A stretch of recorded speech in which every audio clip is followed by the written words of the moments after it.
Hey guys, welcome back to Marthoma Effect.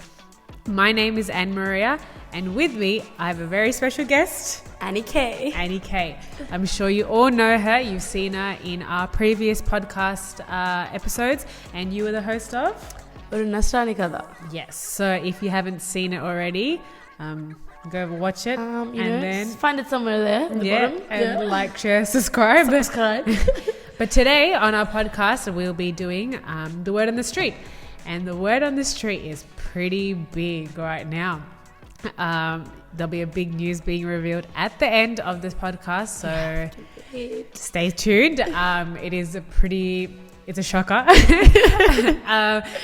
So today we have Annie as our guest, and so we'll be getting to know Annie. A lot of you obviously have seen her through our podcast and things like that, but do we really know Annie?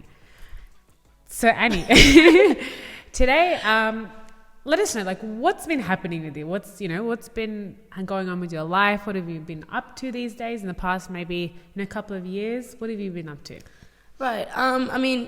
Firstly, if none of you guys have seen it yet, go see one of our other episodes about a mission life. So, I'm going to be touching a bit about it, but I don't know, 2 years ago, just chilling, little Annie K out in the streets of Melbourne, and I was a youth leader, but it wasn't really it was just And this was your parish? Parish leadership. Yeah. So I was in the Melbourne West. Shout out, that's my Melbourne West. Leadership team, and that was it. But then 2020 came along, and Main G, which is what I call Jesus, by the way, was like, you know what? I've got something in the plans for you, something big in Australia. So I was like, okay, all right. I was about to quit SMIM, so I was like, okay, fine, I'll stay with the team. Yeah. And it turns out he was calling me towards being in the national team. Okay, yeah. Which is where we met. Yeah, me, Annie, the national secretary, national assistant coordinator over here, and same with Hanson. So we were, it was us three for representing Victoria. Yeah. So, that was like the first step to a big journey for me. Yeah. Because after that it was like, okay, this is great. We're doing more hands-on stuff. It was COVID, but online, a lot of the stuff every day. But then while I was doing that, I was also praying for my husband. Annie, are you getting married? Yeah, wait. I started praying for my husband, and it was I was so excited, and I just want to stop you there, just because you were talking about praying for your husband. So I know that's something we actually, especially for females, will obviously especially I've heard it a lot from my friends and family as well, where when you reach a certain age, you should be praying for your husband. You're praying for a good husband, or whatever characteristics you want. So can you describe, for the people who may be, praying for the vocation of marriage, for example, let's say, for those people, what are you praying for? A guy with a beard, a tall guy? Is that what you're praying for? Is that kind of do we go through this checklist? Or what exactly, should we be praying for? Yeah, see, the thing is, for me, it was always someone is great and funny and this, that, and whatever. Yeah. But at that point, yeah, I went to this retreat, and this sister was actually saying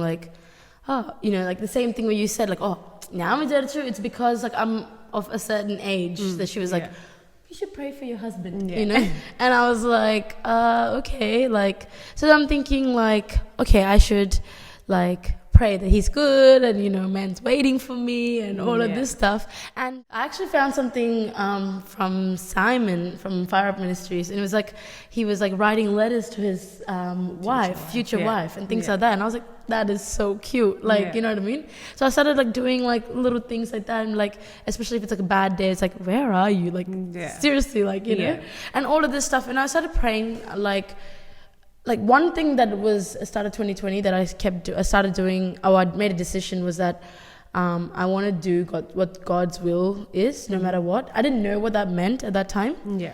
But I was because the sister said, start praying for your husband. I'm praying, oh, please, like, let your will be done. I really would like a really good husband who's like funny and like, like kind and loves Jesus like I do. But, but like I just kept saying like, I want that your will be done kind of thing, And so you were working at that time, weren't you, full-time? Correct. I was working as a quality analyst at that time. So, so this was during that time where, you were praying and kind of discerning your calling. So while you were praying, praying for your husband, kind of preparing yourselves for this particular vocation, Mangy kind of threw a spanner in there and changed your whole life pretty much. Because it was really weird. Like, it was like I was praying and then all of a sudden I'm finally starting to get like really like excited about the sacrament of marriage.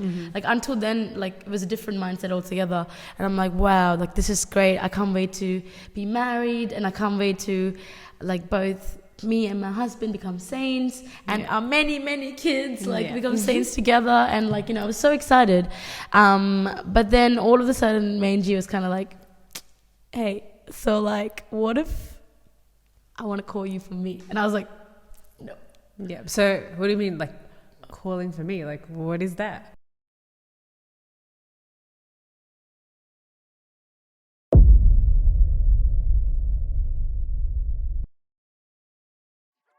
I was like, like I can't do it. Like, and okay, I just kept getting